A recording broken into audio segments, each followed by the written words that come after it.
mandithabathe lithuba ndibulise kuba umongameli irhamente yonke iphela namashumayeli abakhoyo omama bokuthandaza ngelika Yesu Kristu igama. Emini nje ndifuna ukuthi molweni rhamente sizawufumana ke ilizwi lesithandathu nanjengoko libhaliwe kwincwadi yomvangeli uYohane isahluko esikhulu 19 sifunde umqolo nje ube mnye. Ndiyafunda ke vesi 30. Xa ngoko uYesu wabeyamkele ivinika wathi kugqityiwe, wathoba intloko wawunikela umoya wakhe. Inkosi yoxolo hlala emazulwini mayisikelele ukufunda kwelizwi layo ngoku naphakade. Amen. Ndikwilizwi lesithandathu.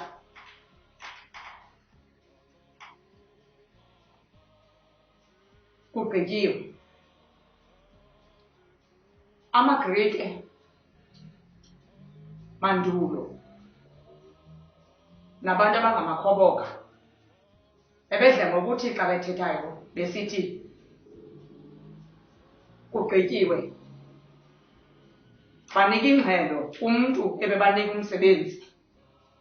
Ngokwentetho yesiGrike ithi le nto Tetelestai ithetha ukuthi loo nto kugqityiwe. Kusemveni komsebenzi onzima wesithokothoko umntu agqithe kuso, athi ke ngoku ngelo xesha beyonika ingxelo yoloyiso athi kugqityiwe. Siselapha emnqamlezweni emveni kweeyure ezintathu. Siselapha emnqamlezweni emveni kweeyure ezintathu zesithokothoko. uYesu uzithethile izinto apha emnqamlezweni. Bamane ukukhusela abantu kuYesu ukuthetha. Kodwa eyona nto endifuna into yokokuba ngaba siyiqonde kugqityiwe. Utsho uYesu lilizwi lesithandathu. Rhamente ebhedesha uThixo.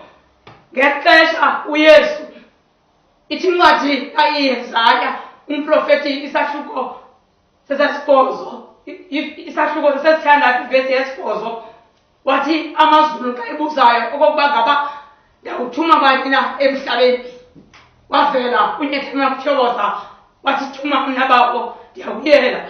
Wathi akufika apha ehlabathini wayibona imijelo yalapha ehlabathini inamathapaza egazi, wasondela uYesu ngexesha.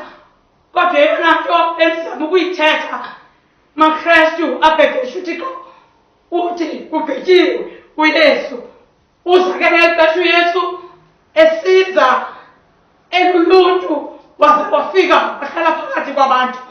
Kodwa ngexesha alapha kule ndawo athi kugqityiwe. Uthi ke ngoku ngencwadi yomvangeli uLuka isahluko 19 ngevesi eyokuqala uthi, ndilapha kwesihlabathi ndizukise bawo ngoba ndibazukisile nam abantu bakho, kodwa ukuze nam undizukisele kuwe.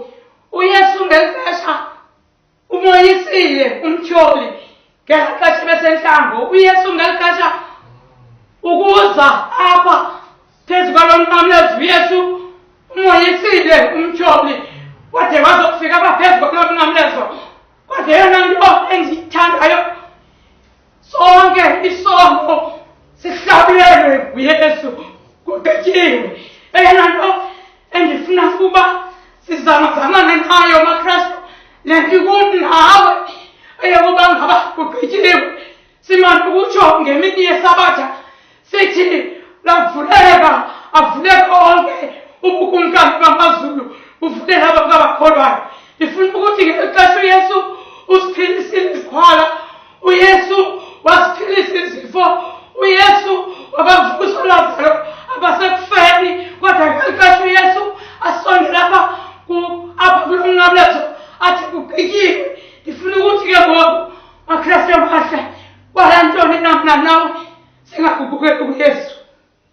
Kwala ntoni na kokuba singazivuli inhliziyo zethu sikukukele kuYesu Kristu ngoba kaloku nguYesu Kristu olweleyo idabi lethu kuYesu Kristu.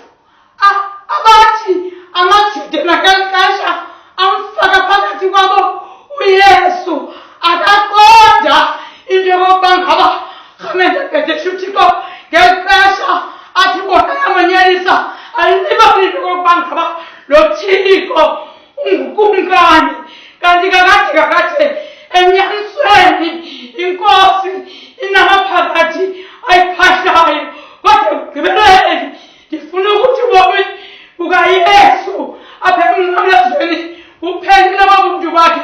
Ithi incwadi yesitshilelo ngalo xesha ithi into zokuqala zigqithile, into zokuqala zigqithile.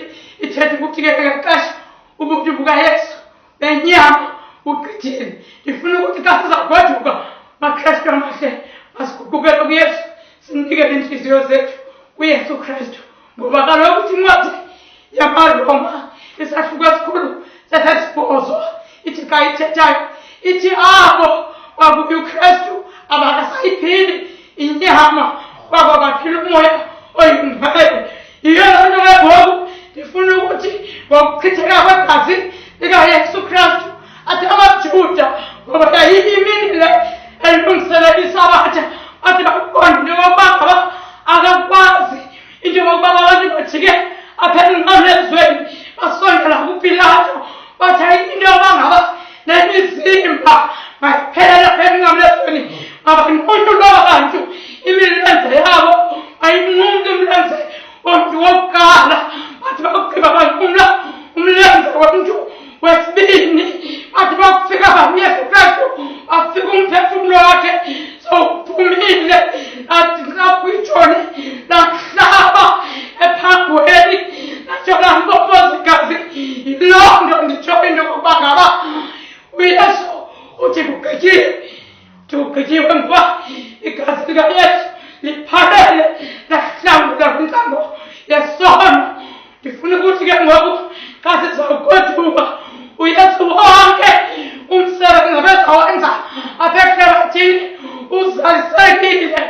Ithi into ke ngoku ishiyeke ukuthi maKristu amahle okokuba ngaba samkele uYesu ngoba kaloku uYesu usisiqalo nesiqalo sobomi bethu ngoKristu Yesu Nkosi yethu. Amen.